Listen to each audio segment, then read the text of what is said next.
Over 1,000 Macon Electric Co-op members signed a petition calling for Director Kenneth Waldridge to step down. They, along with supporters of Waldridge, who are also members of the Macon Electric Co-op, packed into the bleachers at the Macon High School gym as each side made their arguments as to how Waldridge's relationship with Co-op office manager Kay Smith affected the Electric Co-op.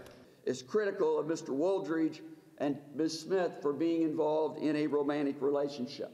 Of course, they have every right to do that, but they cannot be involved in a romantic relationship when Mr. Waldridge is on this board and when Ms. Smith is the office manager, the second highest paid salaried person in this cooperative. Attorney Jay Benson represents the petitioners, and he based his argument around Board Policy 118, which deals with conflict of interest.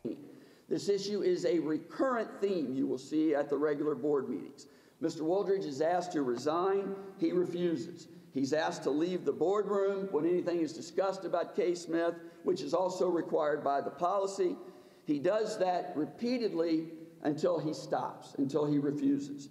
And by leaving the board meeting, I submit to you that he admits to a conflict. Attorney George Smith represented Waldridge.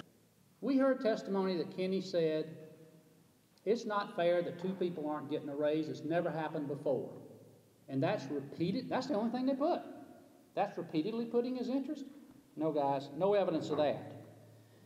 There was no evidence whatsoever that because of this matter being brought up at the board meetings, that other business of the co-op did not get attended to. What did you tell the co-op when you learned that two members had been singled out for not getting a raise? I said it was like a slap in the face. And, we've never done that before, singled out two people and not given the raise same as anybody else. And you'd have said that if it had been anybody, right? I don't care who it would have been. We've never done it in 34 years. After over 6 hours, the anxious voters finally got their decision. The members has voted to remove Director Kenny Waldridge pursuant to Article 4 of the bylaws.